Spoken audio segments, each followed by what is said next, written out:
Did you know? Every year, thousands of factory fires are caused by overheating equipment. Face screaming in fear. This isn't just about financial losses, it's a serious threat to lives. But now, an AI-powered thermal imaging camera is changing everything. Today, we unveil the mystery behind the A972 AI-powered 4MP fire detection thermal speed dome. White hover checkmark thermal imaging features. The A972 is equipped with 256 by 192 effective thermal pixels, capable of detecting temperature differences as small as 0.035 degrees Celsius. With a wide thermal view angle of 18.1 degree H x 13.6 degree V, it can accurately monitor abnormal temperatures in high-voltage substations, factory boilers, and airport power stations.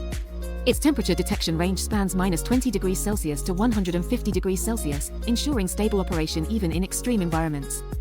Fire thermal-based fire detection. The moment a fire starts, the A972 detects it instantly. It can identify a 2x2m fire source from 833m away and a 1x1m fire source from 417m.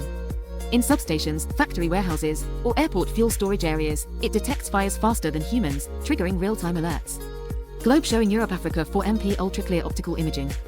Beyond thermal imaging, the A972 features 4MP resolution and a 32x optical zoom, delivering crystal-clear details even from long distances. With 120 dB ultra-wide dynamic range (WDR), it ensures optimal image clarity in both low-light and high-contrast environments. Would you still risk your factory, substation, or airport without this level of security? Don't wait. Contact ACTI today to learn more about the A972 AI Fire Detection Thermal Speed Dome and take your security to the next level. Click the link below to learn more.